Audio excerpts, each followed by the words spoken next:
The Signalman, by Charles Dickens. Hello below there. When he heard a voice thus calling to him, he was standing at the door of his box, with a flag in his hand, furled round its short pole. One would have thought, considering the nature of the ground, that he could not have doubted from what quarter the voice came. But instead of looking up to where I stood on the top of the steep cutting nearly over his head, he turned himself about and looked down the line. There was something remarkable in his manner of doing so, though I could not have said for my life what. But I know it was remarkable enough to attract my notice, even though his figure was foreshortened and shadowed, down in the deep trench, and mine was high above him, so steeped in the glow of an angry sunset that I had shaded my eyes with my hand before I saw him at all. Hello below. From looking down the line, he turned himself about again, and raising his eyes saw my figure high above him. Is there any path by which I can come down and speak to you? He looked up at me without replying, and I looked down at him without pressing him too soon with a repetition of my idle question. Just then, there came a vague vibration in the earth and air, quickly changing into a violent pulsation, and an oncoming rush that caused me to start back, as though it had force to draw me down. When such vapor as rose to my height from this rapid train had passed me and was skimming away over the landscape, I looked down again, and saw him refurling the flag he had shown while the train went by. I repeated my inquiry. After a pause, during which he seemed to regard me with fixed attention, he motioned with his rolled-up flag towards a point on my level, some 200 or 300 yards distant. I called down to him, "All right," and made for that point. There, by dint of looking closely about me, I found a rough zigzag descending path notched out, which I followed. The cutting was extremely deep, and unusually precipitate. It was made through a clammy stone that became oozier and wetter as I went down. For these reasons, I found the way long enough to give me time to recall a singular air of reluctance or compulsion with which he had pointed out the path. When I came down low enough upon the zigzag descent to see him again, I saw that he was standing between the rails on the way by which the train had lately passed, in an attitude as if he were waiting for me to appear. He had his left hand at his chin, and that left elbow rested on his right hand crossed over his breast. His attitude was one of such expectation and watchfulness that I stopped a moment, wondering at it. I resumed my downward way, and stepping out upon the level of the railroad and drawing nearer to him, saw that he was a dark, sallow man, with a dark beard and rather heavy eyebrows. His post was in as solitary and dismal a place as ever I saw. On either side, a dripping wet wall of jagged stone, excluding all view but a strip of sky, the perspective one way, only a crooked prolongation of this great dungeon, the shorter perspective in the other direction, terminating in a gloomy red light, and the gloomier entrance to a black tunnel, in whose massive architecture there was a barbarous, depressing, and forbidding air. So little sunlight ever found its way to this spot, that it had an earthy deadly smell, and so much cold wind rushed through it, that it struck chill to me, as if I had left the natural world. Before he stirred, I was near enough to him to have touched him. Not even then removing his eyes from mine, he stepped back one step, and lifted his hand. This was a lonesome post to occupy, I said, and it had riveted my attention when I looked down from up yonder. A visitor was a rarity, I should suppose, not an unwelcome rarity, I hoped. In me, he merely saw a man who had been shut up within narrow limits all his life, and who, being at last set free, had a newly awakened interest in these great works. To such purpose I spoke to him, but I am far from sure of the terms I used, for, besides that I am not happy in opening any conversation, there was something in the man that daunted me. He directed a most curious look towards the red light near the tunnel's mouth, and looked all about it, as if something were missing from it, and then looked at me. That light was part of his charge, was it not? He answered in a low voice, "Don't you know it is?" The monstrous thought came into my mind as I perused the fixed eyes and the saturnine face, that this was a spirit, not a man. I have speculated since, whether there may have been infection in his mind. In my turn I stepped back. But in making the action, I detected in his eyes some latent fear of me. This put the monstrous thought to flight. You look at me, I said, forcing a smile, as if you had a dread of me. I was doubtful, he returned, whether I had seen you before. Where? He pointed to the red light he had looked at. There? I said. Intently watchful of me, he replied, but without sound, yes. My good fellow, what should I do there? However, be that as it may, I never was there, you may swear. I think I may, he rejoined. Yes. I am sure I may. His manner cleared like my own. He replied to my remarks with readiness, and in well-chosen words. Had he much to do there? Yes, that was to say, he had enough responsibility to bear, but exactness and watchfulness were what was required of him, and of actual work, manual labor he had next to none. To change that signal, to trim those lights, and to turn this iron handle now and then, was all he had to do under that head. Regarding those many long and lonely hours of which I seemed to make so much, he could only say that the routine of his life had shaped itself into that form, and he had grown used to it. He had taught himself a language down here, if only to know it by sight, and to have formed his own crude ideas of its pronunciation, could be called learning it. He had also worked at fractions and decimals, and tried a little algebra, but he was, and had been as a boy, a poor hand at figures.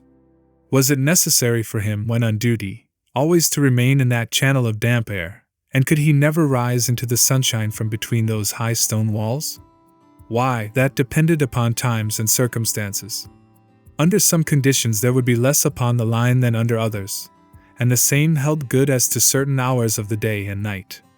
In bright weather, he did choose occasions for getting a little above these lower shadows, but being at all times liable to be called by his electric bell, and at such times listening for it with redoubled anxiety, the relief was less than I would suppose. He took me into his box, where there was a fire, a desk for an official book in which he had to make certain entries, a telegraphic instrument with its dial face and needles, and the little bell of which he had spoken. On my trusting that he would excuse the remark that he had been well educated, and I hoped I might say without offense, perhaps educated above that station, he observed that instances of slight incongruity in such wise would rarely be found wanting among large bodies of men, that he had heard it was so in workhouses, in the police force, even in that last desperate resource, the army, and that he knew it was so, more or less, in any great railway staff. He had been, when young, if I could believe it, sitting in that hut, he scarcely could, a student of natural philosophy, and had attended lectures, but he had run wild, misused his opportunities, gone down, and never risen again. He had no complaint to offer about that. He had made his bed and he lay upon it. It was far too late to make another. All that I have here condensed, he said in a quiet manner, with his grave dark regards divided between me and the fire. He threw in the word sir from time to time, and especially when he referred to his youth, as though to request me to understand that he claimed to be nothing but what I found him. He was several times interrupted by the little bell, and had to read off messages and send replies. Once, he had to stand without the door, and display a flag as a train passed, and make some verbal communication to the driver. In the discharge of his duties I observed him to be remarkably exact and vigilant, breaking off his discourse at a syllable, and remaining silent until what he had to do was done. In a word, I should have set this man down as one of the safest of men to be employed in that capacity, but for the circumstance that while he was speaking to me he twice broke off with a fallen color, turned his face towards the little bell when it did not ring, opened the door of the hut, which was kept shut to exclude the unhealthy damp, and looked out towards the red light near the mouth of the tunnel. On both of those occasions, he came back to the fire with the inexplicable air upon him which I had remarked, without being able to define, when we were so far asunder. Said I when I rose to leave him, "You almost make me think that I have met with a contented man." I am afraid I must acknowledge that I said it to lead him on. "I believe I used to be so," he rejoined, in the low voice in which he had first spoken, "but I am troubled, sir, I am troubled." He would have recalled the words if he could. He had said them, however, and I took them up quickly. "With what? What is your trouble?" "It is very difficult to impart, sir," It is very, very difficult to speak of. If ever you make me another visit, I will try to tell you. But I expressly intend to make you another visit. Say, when shall it be? I go off early in the morning, and I shall be on again at 10 tomorrow night, sir. I will come at 11. He thanked me, and went out at the door with me. I'll show my white light, sir, he said, in his peculiar low voice, till you have found the way up. When you have found it, don't call out.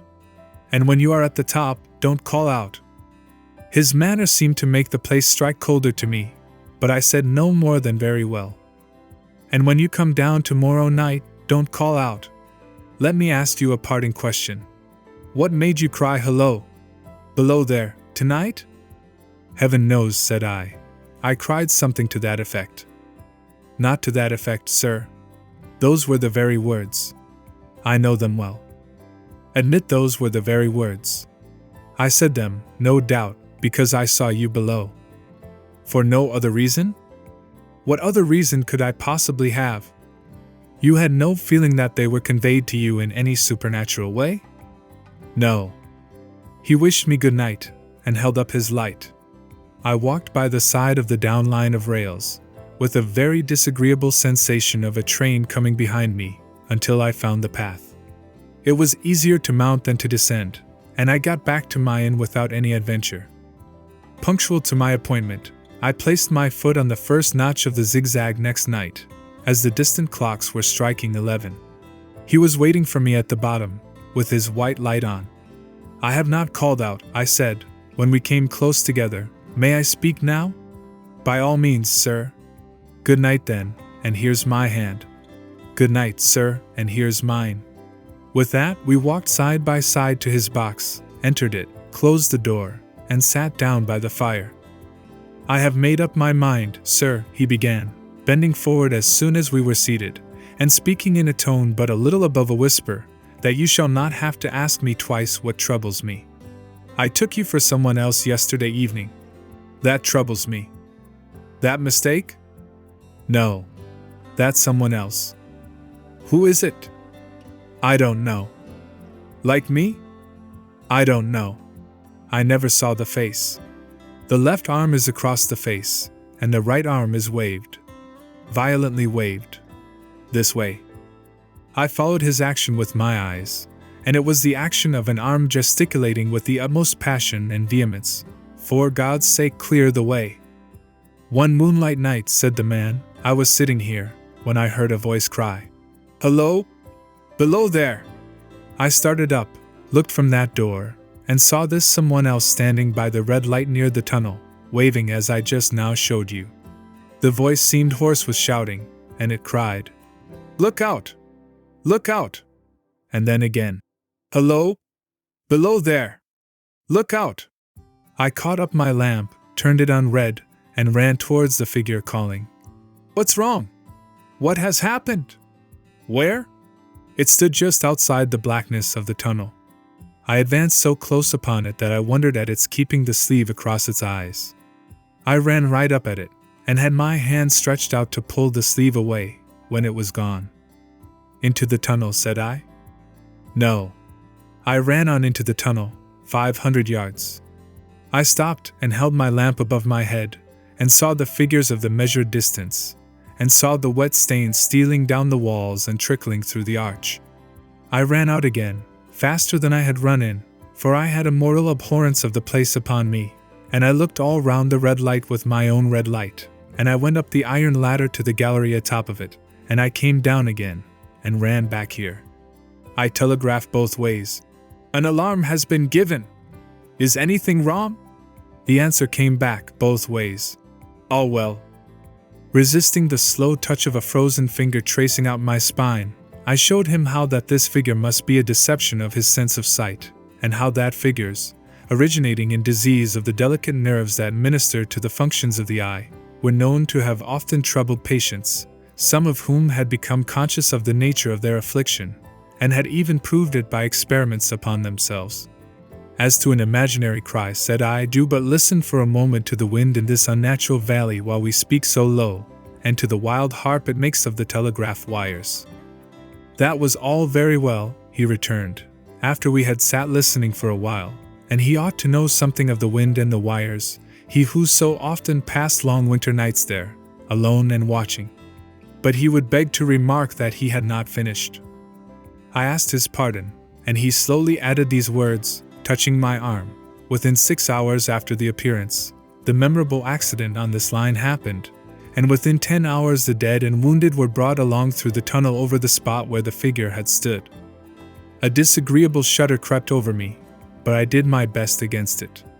It was not to be denied, I rejoined, that this was a remarkable coincidence, calculated deeply to impress his mind. But it was unquestionable that remarkable coincidences did continually occur, and they must be taken into account in dealing with such a subject. Though to be sure I must admit, I added, for I thought I saw that he was going to bring the objection to bear upon me, men of common sense did not allow much for coincidences in making the ordinary calculations of life. He again begged to remark that he had not finished. I again begged his pardon for being betrayed into interruptions. This, he said, again laying his hand upon my arm, and glancing over his shoulder with hollow eyes, was just a year ago. 6 or 7 months passed, and I had recovered from the surprise and shock, when one morning, as the day was breaking, I, standing at that door, looked towards the red light, and saw the spectre again. He stopped, with a fixed look at me. Did it cry out? No. It was silent. Did it wave its arm? No. It leaned against the shaft of the light, with both hands before the face. Like this. Once more, I followed his action with my eyes. It was an action of mourning. I have seen such an attitude in stone figures on tombs. Did you go up to it? I came in and sat down, partly to collect my thoughts, partly because it had turned me faint. When I went to the door again, daylight was above me, and the ghost was gone. But nothing followed? Nothing came of this? He touched me on the arm with his forefinger twice or thrice, giving a ghastly nod each time. That very day, as a train came out of the tunnel, I noticed, at a carriage window on my side, what looked like a confusion of hands and heads, and something waved. I saw it, just in time to signal the driver stop. He shut off, and put his brake on, but the train drifted past here 150 yards or more. I ran after it, and, as I went along, heard terrible screams and cries. A beautiful young lady had died instantaneously in one of the compartments, and was brought in here, and laid down on this floor between us. Involuntarily, I pushed my chair back, as I looked from the boards at which he pointed, to himself. True, sir. True. Precisely as it happened, so I tell it you. I could think of nothing to say, to any purpose, and my mouth was very dry. The wind and the wires took up the story with a long lamenting wail. He resumed. Now, sir, mark this, and judge how my mind is troubled. The spectre came back, a week ago. Ever since, it has been there, now and again, by fits and starts. At the light? At the danger light. What does it seem to do? He repeated, if possible with increased passion and vehemence, that former gesticulation of for God's sake clear the way. Then, he went on. I have no peace or rest for it. It calls to me, for many minutes together, in an agonized manner. Below there! Look out! Look out! It stands waving to me. It rings my little bell. I caught at that. Did it ring your bell yesterday evening when I was here, and you went to the door? Twice. Why, see, said I, how your imagination misleads you. My eyes were on the bell, and my ears were open to the bell, and if I am a living man, it did not ring at those times. No, nor at any other time, except when it was rung in the natural course of physical things by the station communicating with you. He shook his head. I have never made a mistake as to that yet, sir. I have never confused the spectre's ring with a man's. The ghost's ring is a strange vibration in the bell that it derives from nothing else, and I have not asserted that the bell stirs to the eye. I don't wonder that you failed to hear it. But I heard it. And did the spectre seem to be there, when you looked out? It was there. Both times? He repeated firmly, both times. Will you come to the door with me, and look for it now?" He bit his underlip as though he were somewhat unwilling, but arose. I opened the door and stood on the step, while he stood in the doorway. There was the danger light. There was the dismal mouth of the tunnel. There were the high wet stone walls of the cutting. There were the stars above them. "Do you see it?" I asked him, taking particular note of his face. His eyes were prominent and strained, but not very much more so, perhaps, than my own had been when I had directed them earnestly towards the same spot. "No," he answered. "It is not there." "Agreed," said I. We went in again, shut the door, and resumed our seats. I was thinking how best to improve this advantage, if it might be called one, when he took up the conversation in such a matter-of-course way, so assuming that there could be no serious question of fact between us, that I felt myself placed in the weakest of positions. "By this time you will fully understand, sir," he said, "that what troubles me so dreadfully is the question, what does the spectre mean?" I was not sure, I told him, that I did fully understand. "What is its warning against?" he said, ruminating, with his eyes on the fire, and only by times turning them on me. "What is the danger? Where is the danger?" "There is danger overhanging, somewhere on the line. Some dreadful calamity will happen. It is not to be doubted this third time, after what has gone before. But surely this is a cruel haunting of me. What can I do?" He pulled out his handkerchief, and wiped the drops from his heated forehead. "If I telegraph danger on either side of me, or on both, I can give no reason for it," he went on, wiping the palms of his hands. "I should get into trouble, and do no good. They would think I was mad. This is the way it would work. Message: Danger! Take care! Answer: What danger? Where? Message: Don't know. But for God's sake, take care!" They would displace me. What else could they do? His pain of mind was most pitiable to see. It was the mental torture of a conscientious man, oppressed beyond endurance by an unintelligible responsibility involving life. When it first stood under the danger light, he went on, putting his dark hair back from his head, and drawing his hands outward across and across his temples in an extremity of feverish distress. "Why not tell me where that accident was to happen, if it must happen? Why not tell me how it could be averted, if it could have been averted? When on its second coming it hit its face, why not tell me instead, 'She is going to die'? Let them keep her at home. If it came, on those two occasions, only to show me that its warnings were true, and so to prepare me for the third, why not warn me plainly now? And I, Lord help me, a mere poor signalman on this solitary station, why not go to somebody with credit to be believed, and power to act?" When I saw him in this state, I saw that for the poor man's sake, as well as for the public's safety, what I had to do for the time was, to compose his mind. Therefore, setting aside all question of reality or unreality between us, I represented to him that whoever thoroughly discharged his duty must do well, and that at least it was his comfort that he understood his duty, though he did not understand these confounding appearances. In this effort I succeeded far better than in the attempt to reason him out of his conviction. He became calm. The occupations incidental to his post as the night advanced began to make larger demands on his attention, and I left him at 2 in the morning. I had offered to stay through the night, but he would not hear of it. That I more than once looked back at the red light as I ascended the pathway, that I did not like the red light, and that I should have slept but poorly if my bed had been under it, I see no reason to conceal. Nor did I like the two sequences of the accident and the dead girl. I see no reason to conceal that, either. But what ran most in my thoughts was the consideration how ought I to act, having become the recipient of this disclosure. I had proved the man to be intelligent, vigilant, painstaking, and exact. But how long might he remain so, in his state of mind? Though in a subordinate position, still he held a most important trust, and would I, for instance, like to stake my own life on the chances of his continuing to execute it with precision?